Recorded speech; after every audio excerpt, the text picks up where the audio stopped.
Hello, excuse me, and welcome to another episode of the Kate and Eric Show podcast.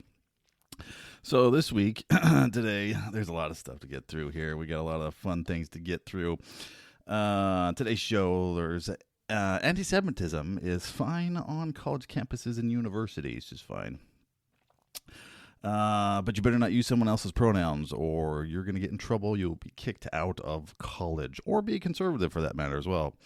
And then, of course, you have Biden's boss come to visit from Ukraine. You know, the one, the only, the amazing Volodymyr Zelenskyy. He came to town, or maybe he is still in town. I don't know. I don't really care. Plus then, yesterday, breaking news, Hunter Biden. I guess it's not really breaking if it was yesterday. But Hunter Biden, he holds a press conference and says, screw you to his congressional hearing. Yeah, his congressional subpoena. That's the word I was looking for. So that's kind of what we're going to get to here all in today's show. And, of course, you have some big sports news updates. So we'll get into some fun things here. Plus, I have a song for everybody to get you into the Christmas spirit. Since it is December, I believe Hanukkah is going on. So happy Hanukkah to those that celebrate, and Merry Christmas as well. So yes, it's a wonderful week. It's a wonderful week. Hopefully you had a great week. It's just nice, beautiful day here in the DFW area. Beautiful day. I'd like to thank everybody who listens to the show. Thank you very, very much. It is amazing to see everybody and where everybody is living and where everybody comes from. So it's just great. Thank you very much. If you like this, there's always the Facebook page, X, TikTok, YouTube, and Truth Social. So I'm on all of those as well. The Kate and Eric Show, or just Kate and Eric Show. And then you can see my other content as well as this. Listen to this. So let's get into sports. A little baseball here real quick, and then we'll get into some things because I have a lot of things to get to with this show. Shohei Ohtani. If you don't know who he is, he's an amazing, pretty much a once-in-a-generational baseball player. So he used to play for the, obviously Japan, and then he came over to America and played with the Angels for a number of years, like 3 or 4, maybe 5 years. I think he came over in 2018, so I guess that would be 5 years. So he's been playing with them, with Mike Trout, and it's just a shame that both of them have been on the Angels because the Angels have sucked. I talked to some of my friends about this, and it's just awful to see that Mike Trout, one of the best players in baseball, is just stuck on the Angels, and they're just awful. But Shohei Ohtani, he's a pitcher and he's a hitter. He can hit home runs and he can pitch 90 plus miles an hour. So much like Babe Ruth, they compare him to Babe Ruth with all that. So he just signed with the Dodgers for $700 million over 10 years. But when all the details got ironed out, I mean, the first was it was $700 million, so you get $70 million every year. But the details are that he will get $2 million for 10 years, and then get taxed those because the state of California was probably super happy that he got this big huge contract because they'll take like half of his income. But they decided to defer the vast majority of his income to the 10 years after the 10 years of the first year, 10 years, if that makes any sense. So it's like 2043 instead of 2034, is how much they're going to be paying him out. So they're going to be paying him, Mookie Betts, and Freddie Freeman a crap ton of money here in 10 years. So, yeah, they're going to be paying a lot. So they basically decided to go for the short term, try to win it all in the next 10 years with him. But congratulations to Shohei. Kind of wish he would go to the Astros. That would have been really cool to get two players in one. But there's probably no way he was coming to Houston, which is unfortunate. So that kind of sucks. But anyway, so the big deal there with him. And then we've got bowl games here coming up in probably a week or two. And then for college football. And then the NFL, the 49ers are the first team to make the playoffs this year. and they are just on fire right now. They won the first 5, then lost 3 because some key players were injured, and now have won 5 in a row once again. So they are 10-3. They are the best team in the NFL. So thank you to the Cowboys for beating the Eagles and making that possible. So thank you, Cowboys. I know I have a lot of listeners here in the DFW area, so thank you. You're probably Cowboys fans, so thank you to the Cowboys. So let's get into this. If you haven't seen or been aware, the presidents of UPenn, Harvard, and MIT went before Congress and couldn't say that anti-Semitism goes against their codes of conduct. All of those presidents couldn't do that. And it is just despicable. I was with one of my patients today because I do home health full time along with this. So I was talking with one of my patients, and he was just like, I don't understand all this Jewish hate. And I'm like, I don't understand it either. It doesn't make any sense because we were watching the news, and there were all kinds of like destruction and just vandalism on menorahs. Somebody, I believe it was in Brooklyn or something around there, New York City somewhere, that they put a Palestinian flag right there on a menorah. Or there's video footage of somebody just riding on a bike, pushing one over. There's another video of somebody with a fire extinguisher going into one of these buildings with a menorah lit and just blowing out with a fire extinguisher and just causing all kinds of smoke and damage and things.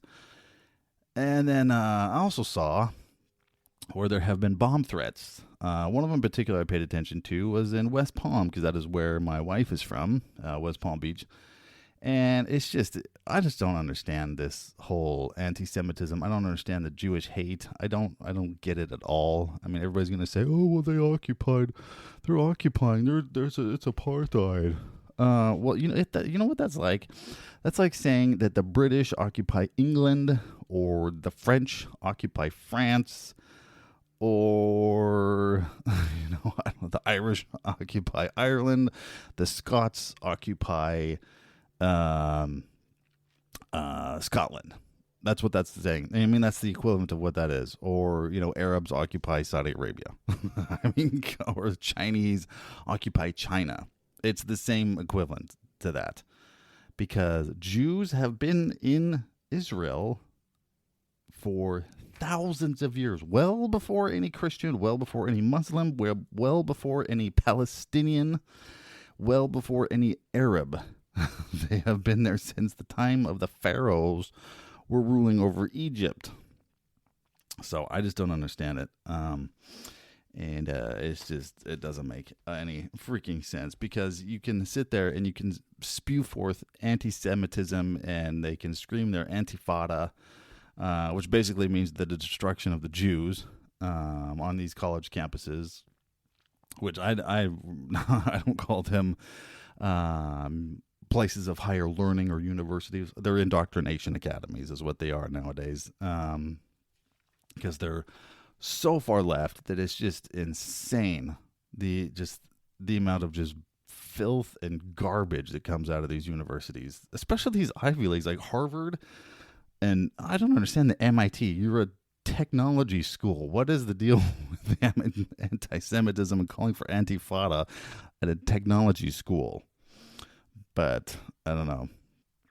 I don't understand it. So these 3 wonderful presidents went before Congress, and they couldn't answer the question. I'm sure, and SNL made fun of it, made fun of the fact that a Republican congresswoman was asking them some hard questions, and they couldn't answer. So SNL made fun of her instead of made fun of the stupid scumbag presidents, which since then, the UPenn president has been removed from office, resigned, basically. But the Harvard one, because she's a black woman, isn't going anywhere, and she's said the exact same stuff, that it's all about context for these discussions, and this because they went back to the fact that it said it's free speech and all that. But it has to do with context. But if you use the wrong pronouns, and I have an article with this, but if you use the wrong pronouns, oh boy, you had better run for the hills, because they'll come after you for that. If you use somebody's, if you misgender somebody, or if you use the wrong pronouns, oh my gosh, heaven forbid, it is the end of the world.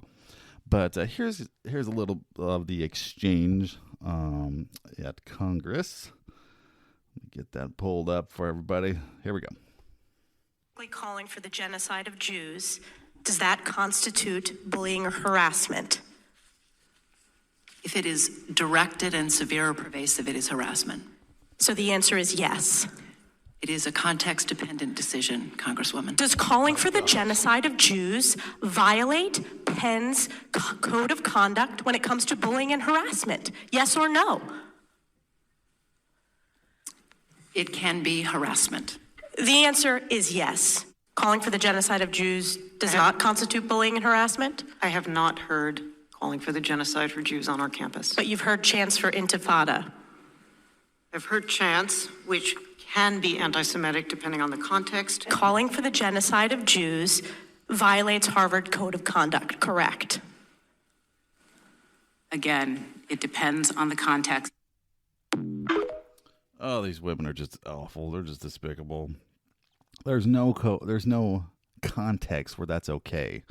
There's no context where screaming for the annihilation of an entire people just because of a religion is okay.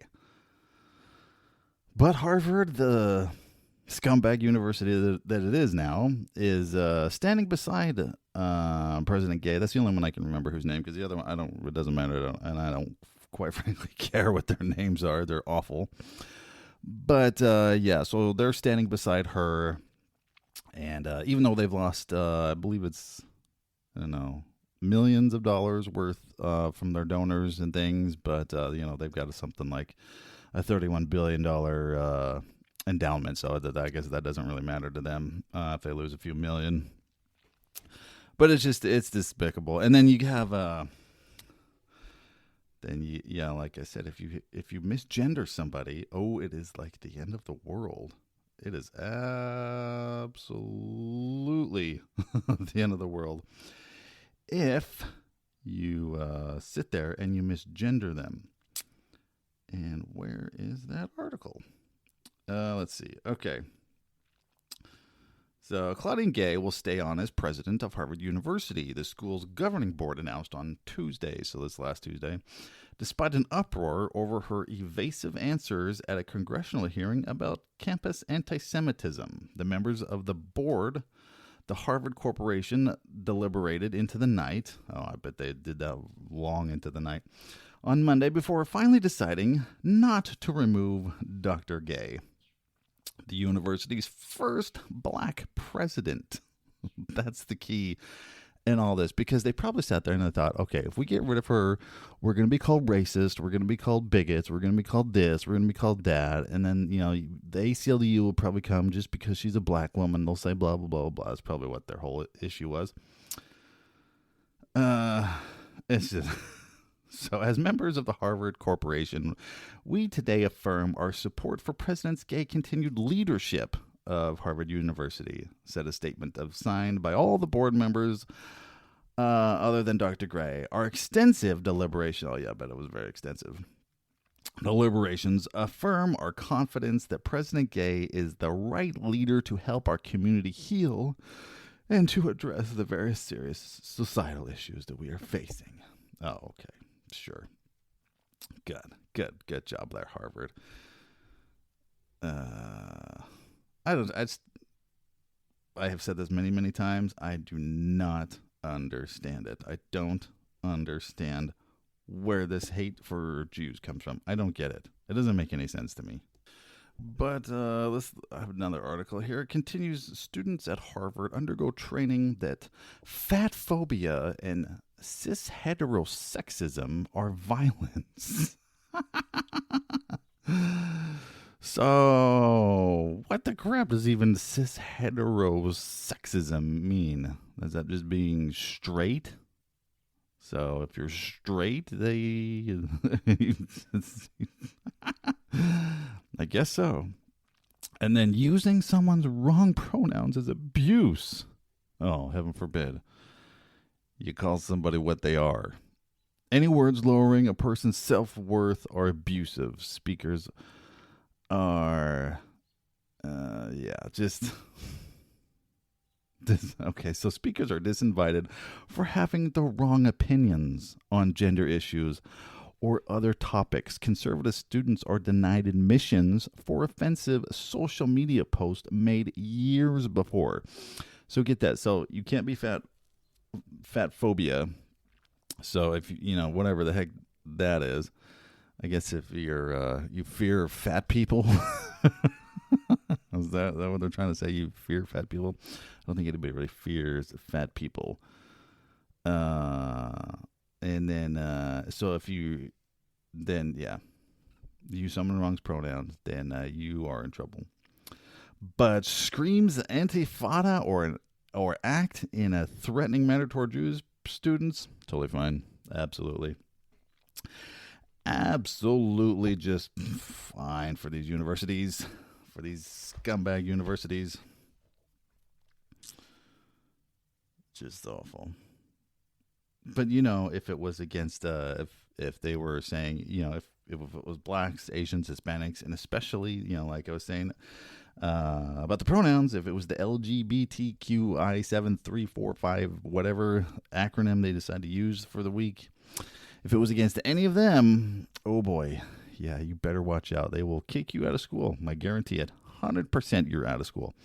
And if they were asked that question, does it go against your code of conduct if there was some kind of like gay slurs or whatever, or just transphobia crap? Oh yeah, for sure. You're gone. 100% they would say yes. But when it comes to the Jews, for whatever reason, that's okay. Jews, conservatives, Christians, yeah, that's okay. It's okay. Don't worry about that. But yes. So let's get into this other fun stuff. So Harvard president stays. MIT, there hasn't been an update on her, but the UPenn's president is gone. And the other two are white, by the way.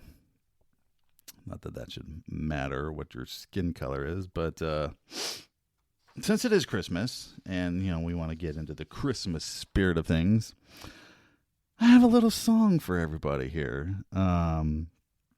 That Volodymyr Zelenskyy, he's coming to town, so I have a nice little song here for you.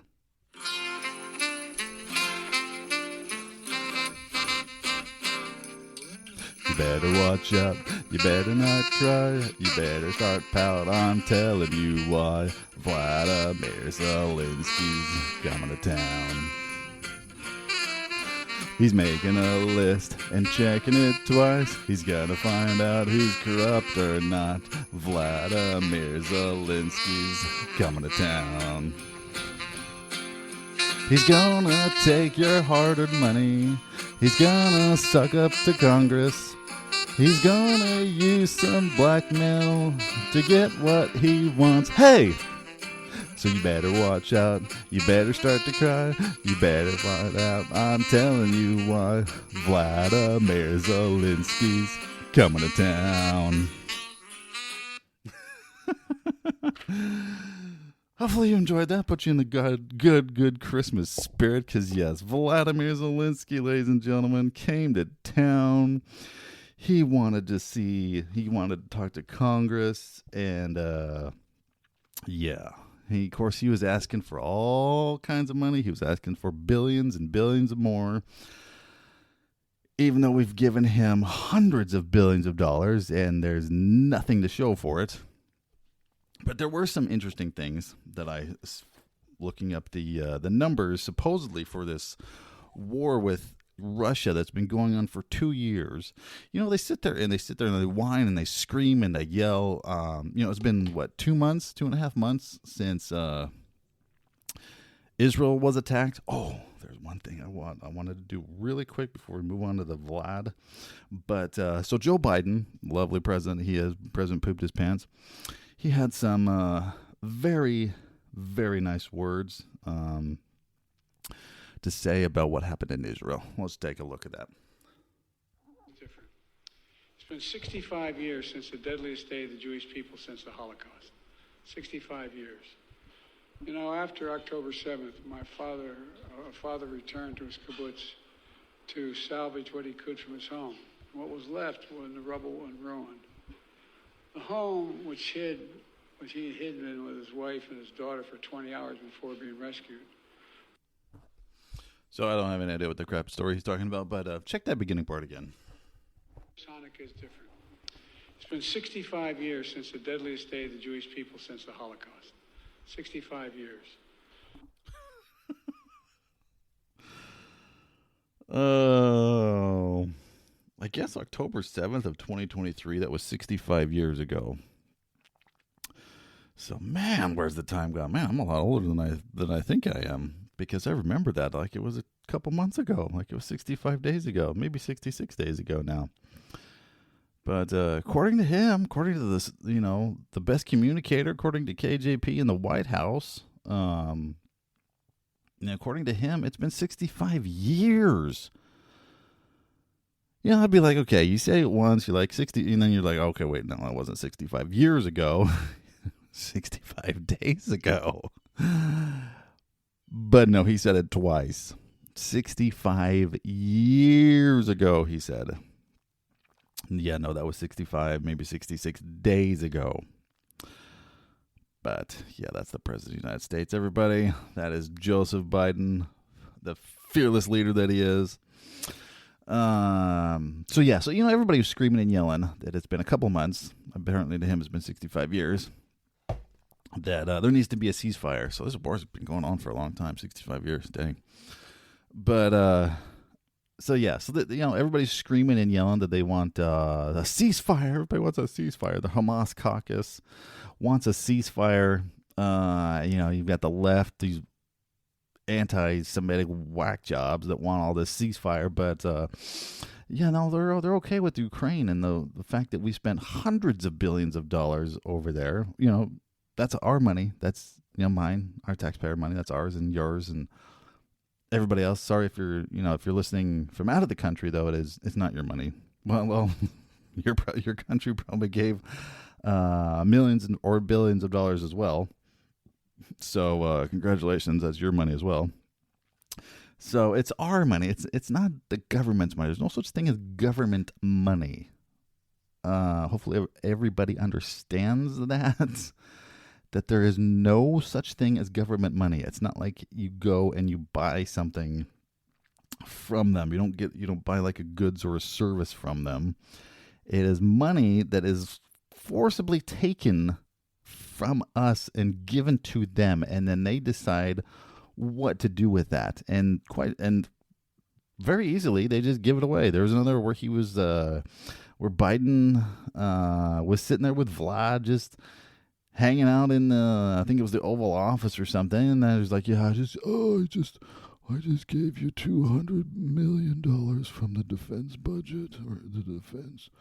And I'm sitting there thinking, oh great, thanks. Okay, so $200 million more dollars from our defense budget is going to this guy who doesn't seem to own a suit. He just wears these green pants, these green like crew neck sweaters all the time. I think one of them said Ukraine on it, or maybe that was last year. They came here and just had that. But yeah, so they're just going to give all this money to them, and which is ours, which should be going to us, right? That's why we're taxed in the United States. I mean, nobody else is give. You know, we give money to everybody, but nobody seems to give any money to us. They just give us all of their people, to the tune of millions of people. During these 3 years, President pooped his pants. But yeah, so he came here, right? He came here and begged Biden and begged Congress. And thank goodness for Mike Johnson. He's like, wait a minute here. No, hold on. We want some oversight. We want some information on where exactly this money is going to, what is being spent on, because there is no oversight at the moment, or was. There was no oversight. It was just, here you go. Here's some money. Here's some supplies. Here's some ammunition. Here's some whatever it is. There it is. There it goes. And where it really goes, nobody knows. Well, there are a few people, it's coming back to probably Biden and, Hunter and all that stuff. But, so Vlad walked down the halls of Congress, and one side there was Chuck Schumer. And then on the other side there was the doofus face from Mitch McConnell. They're walking down. And it's like, Mitch McConnell later on is like, well, we gotta give the money to Ukraine, and we gotta make sure that they're secure, and we gotta make sure that that we have to support Ukraine. This is the guy that froze at least twice at a podium or in the middle of the press, just talking. He's just grabs onto a podium or whatever it was he was in front of for dear life so he didn't fall on his face. That's the guy over the summer that did that, and they were saying that he was dehydrated. He was dehydrated. Yeah, that doesn't happen when you're dehydrated. You don't just sit there and freeze when you're really thirsty. Sorry, no. But, that's the guy that wants to make sure that Ukraine's border is secure, wants to make sure that that's taken care of, lickety-split 100%. But, they don't want anything to do with our borders. Both our southern and northern borders are wide the freak open. And letting anybody in their dog, literally dog, there's videos of dogs running across the border. They just want to let everybody in. It doesn't matter. There was a story I watched on the news earlier today where a school, I want to say it's in New England, elementary school in New England somewhere, I think Massachusetts. A bunch of kids got sick because of candy-laced fentanyl. And you can thank the open borders for that. I forget the name of the school, so I apologize for that. But, so they got kids that are taking, innocently the kids just brought candy to school because it's Christmas. And although probably up there, they'll probably call it winter break or some garbage like that, but it's Christmas. And they're just passing out candy. And it just so happens that some of it was laced with fentanyl. Dang it. That's just annoying. And, where does that come from? That comes from our open borders. That comes from the open southern border. That comes from China. That comes from our open northern border. Now, there's huge problems with that in Buffalo, New York. But according to, we got to make sure Ukraine is okay. We got to make sure that we give support and money to Ukraine. Because if you don't give money to Ukraine, then you're supporting Putin, and you're supporting Russia and the Cold War that's going on there. Yeah. So that's what everybody says. If you oppose any of this, then you're a Putin supporter. So, but just some shocking, really, really shocking information though that I find it very hard to believe, but just the numbers that have come out supposedly of the death or the casualties, according to U.S. intelligence, assesses Ukraine war has cost Russia 350. Excuse me, Bidenism right there. You talk about him too much, and you become. Hopefully it's not a disease. You can catch it forever. 315,000 casualties. That just is astounding. I don't know. If that's true, holy crap. But a declassified U.S. intelligence report says that the Ukraine war has cost Russia 315,000. That's more than World War I for us. And about 35,000 off of World War II. I mean, holy crap. So that's 315,000 dead and injured troops, or nearly 90% of the personnel it had when the conflict began. or began. Sorry, it isn't beginning. It's beginning. The report also assesses that Moscow's losses in personnel and armored vehicles and to Ukraine's military have set back Russia's military modernization by 18 years. My gosh. What is this worth? Why? So the Russian embassy referred a request for comment to the Russian Defense Ministry in Moscow. The ministry did not respond to request for comment. Oh, what a surprise.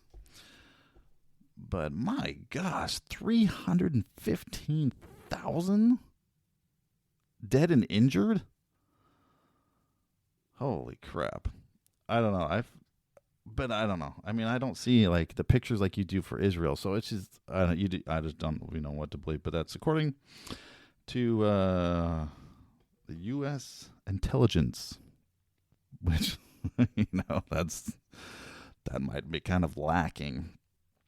But yeah, so Volodymyr Zelenskyy came to America, and he was like, "Oh well, we're fighting." Sorry, I don't have a good Russian accent for this, but our freedom is and yours. So that's basically, I don't understand what this has to do with us. It doesn't have anything to do with us. So that's not our border. They want to make sure that Ukraine's border is secure, but to hell with our border. Leave our border wide the freak open.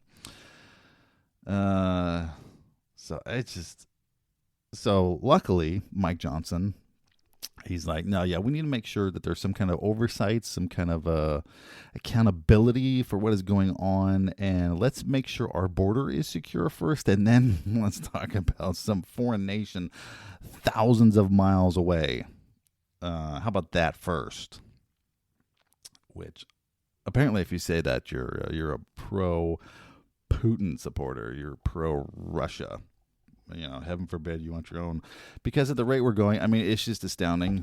Really is, because they're breaking records all the time. I think for a single day, there was something like over 12,000 in one area of illegals. Many, I've mentioned this before on other episodes where there are hundreds on the terror watch list, and they're just fine. They just come across, no big deal.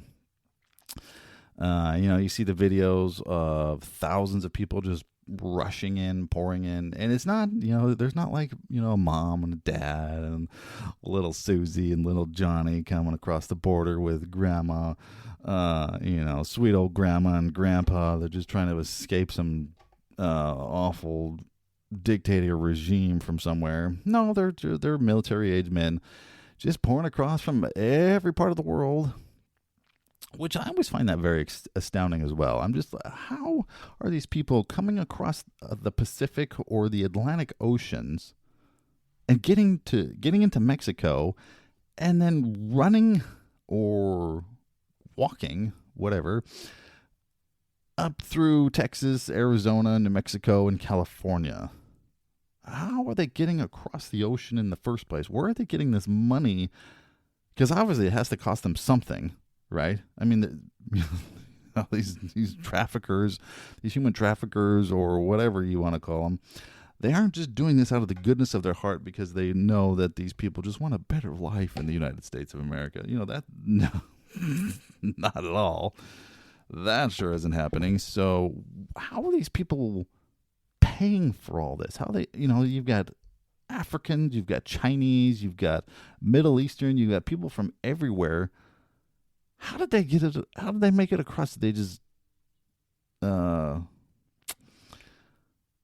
a ride, hold their thumb out in the middle of the ocean, be like, "Hey, I'm going to America." Some ships like, "Sure, get on." They worked on the ship or something. I mean, are we going back to like colonial days? And you got stowaways aboard your ships. I mean, how was this happening in the first place? If you have an idea, or if you have, any information on it, that'd be great. Just let me know at one of my socials there. But yeah, because I don't understand it. And Zelensky, he's talking about democracy and everything, which the United States is not a democracy. We're a constitutional republic. He's talking about democracy and freedom across the world, but the freedoms that he doesn't give his own citizens. First of all, he's banning elections because of the war, so that's interesting.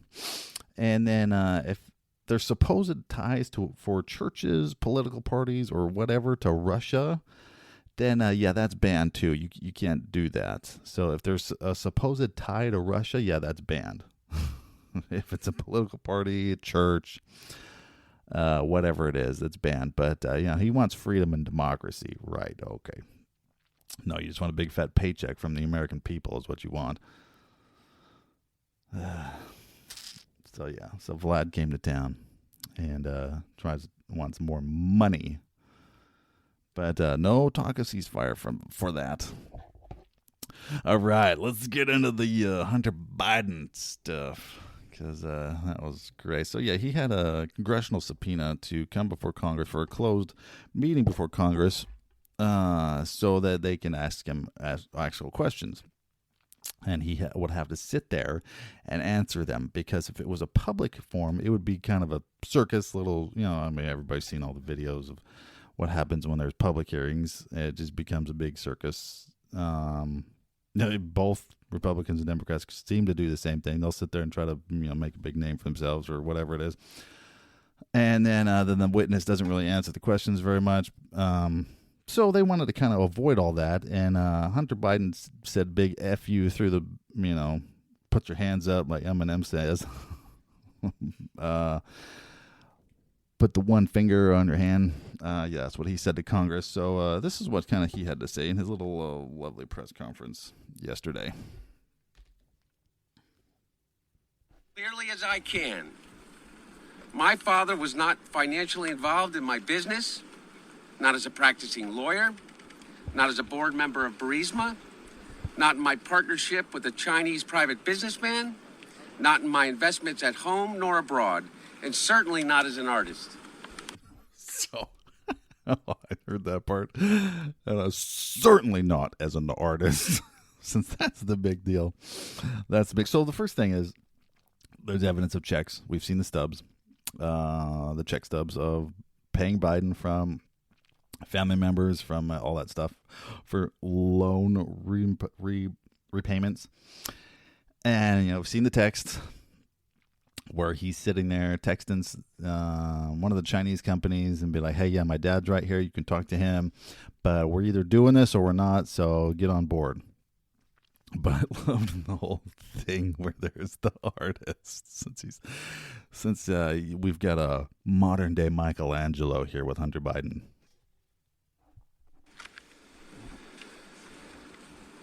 During my battle with addiction, Oh, my parents were there for me.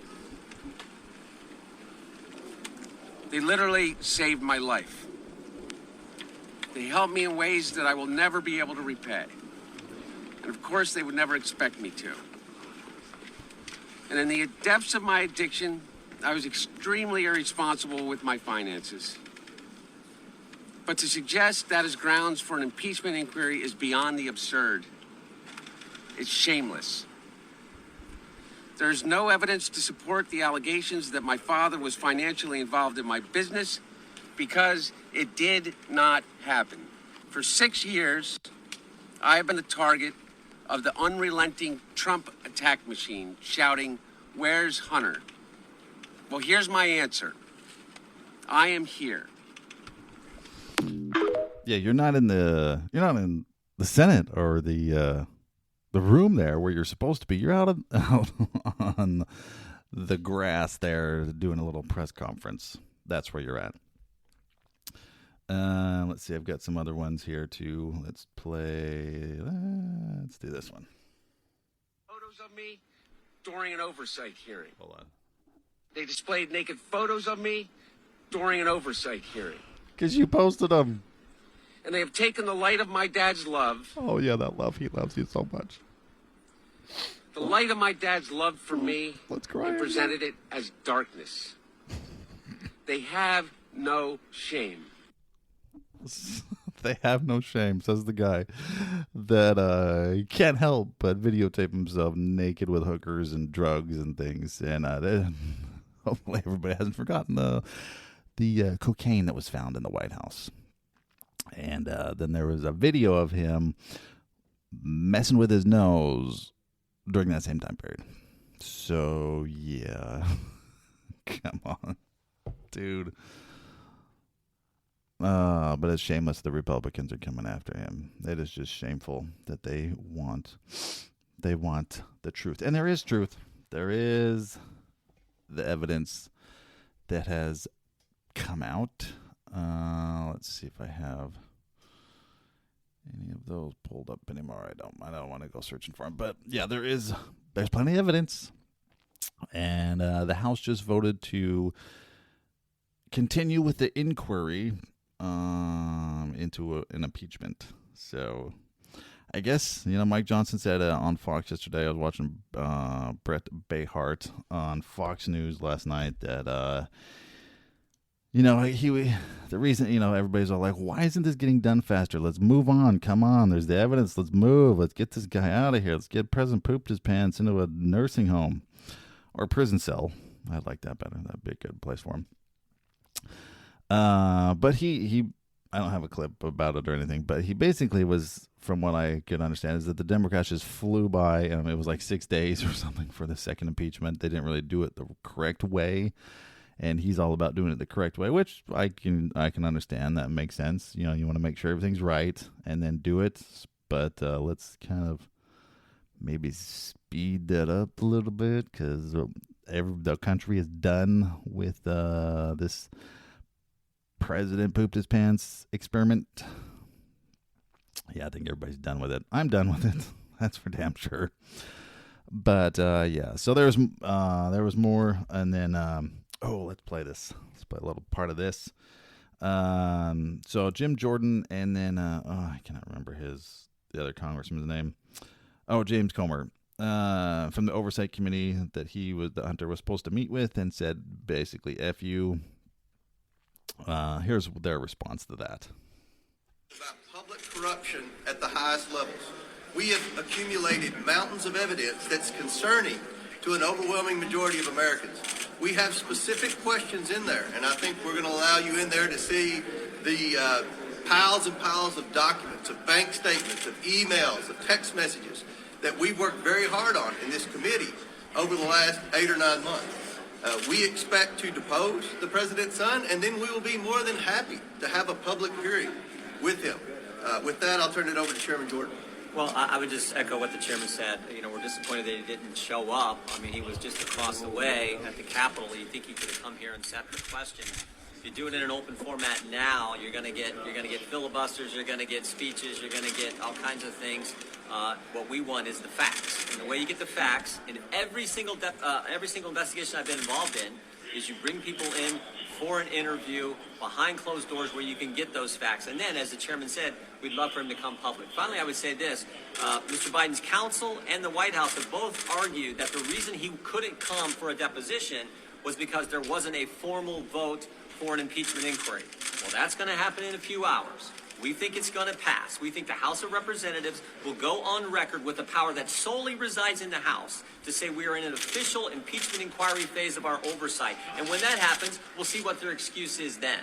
They should have been here today, but once we take that vote, we expect him to come in for his interview, for his deposition. And frankly, we'll also, I think, look at contempt proceedings as we move forward.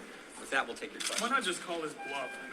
He's here. He's obviously not wanting to sit for a deposition. This could be one chance you get to hear from him. Why not just call his bluff and see if he's willing to sit? Because there's a way you do investigations, there's a way you're not. Everyone I've been involved with, from clear back to the IRS targeting conservatives, to Benghazi, to the impeachment people, everyone, you do it in a way where they come in for private. This is what the Democrats did. Don Jr. had to testify twice in a deposition setting, 2 different committees. But somehow that doesn't apply to the Biden family. That's not how it works in our country. It's supposed to be equal treatment, the same treatment under the law. Yeah. So, but there's a 2-tiered justice system. Other words. Mr. Biden, vote on Biden contempt. said that When his is father contempt had coming? no involvement in his business dealings, period. How do you respond? That's not what Devin Archer said. There was telephone, phone calls, meetings, dinners, you name it. We know what happened with Burisma in Ukraine in that December 4th through December 9th time frame, where Joe Biden goes and leverages, conditions the American tax money on the firing of the prosecutor who was looking in to the executives of the very company Hunter Biden was on the board of. We know those facts. Remember, Joe Biden said he never met with any of these people or talked to any of these people. That was the narrative before we began this investigation. Now we know he met with and talked to every single one of them. So the president hasn't been honest about his associations with What a these people who have been shocker. wiring millions and millions of dollars to Hunter Biden. And the Joe Biden family. Biden Look, not I honest? think every American has a No. simple question. What did the Bidens do to receive the tens of millions of dollars from our enemies around the world? Exactly. That's a simple question. But Chairman Comer, do you acknowledge that you haven't answered that question and that you found no evidence of wrongdoing or criminal We conduct? found some very serious evidence that But you look at. Joe No. Biden's The wrongdoing. checks. There's 2 checks to Joe Biden Those from checks his were brother. loan That the money repayments. to give Joe Biden was through influence peddling. One was through the Those checks American. that you shared with all have to touch it. reporters No. were Listen. loan repayments that we all Where are the saw. loan documents? Where are the? We look, showed you the loan documents. That is. You don't have understand accused loan his documents. I lawyers do. Okay. If I wrote you, if you pay me back $240,000 for a loan repayment, I should have a check So going to you're you for accusing $240,000. Joe Biden's attorneys of inventing. The law firm that represented Of- all of the shell laundering companies. money. That represented all the shell companies. You think those lawyers have What laundered do you money? think? You're defending them. I mean, you're acting as That's just a their very serious crime. Are you Good. positive that money came from Joe Biden? You've written it? Are you positive? The same bank account. Look, we have a lot of questions. Next question. Are you going forward with contempt? I'll let you. There's a process you have to follow. You have to file a report. So we will begin looking at that. Both the lawyers for the Oversight Committee, the lawyers for the Judiciary Committee will move in that direction. But look, when Congress asks you to come, you're supposed to come and testify. Yep, 2-tiered justice system. Because if you're a Biden or you're a Democrat, a lot of things don't apply to you. But hopefully they can get this pinned down. You know, they're doing it the right way. They're going through the process that you should. So I like Jim Jordan. I like Comer. You know, I like those guys. So hopefully, please, for the love of Pete, something comes of this. Because I think America sees there's obviously one justice system. Because if it was you or if it was me or if it was anybody else, oh, heaven, our butts would be sitting in jail if that happened. But, yeah. So anyway, that's the show for today. Hopefully you have enjoyed it. Like I said, you can follow me on my other social medias on Facebook, X, TikTok, YouTube, and Truth Social. Kate and Eric Show. Please like, subscribe, follow, and share. That would be great. And of course, thank you to everybody who listens and all new listeners. Really appreciate it. So please, if you could, rate the show 5 stars, please. I only accept 5 stars here at the Kate and Eric Show. That would be great. That would be fantastic. And happy Hanukkah and Merry Christmas. And hopefully you have a great weekend. And I will talk with you later. Bye-bye.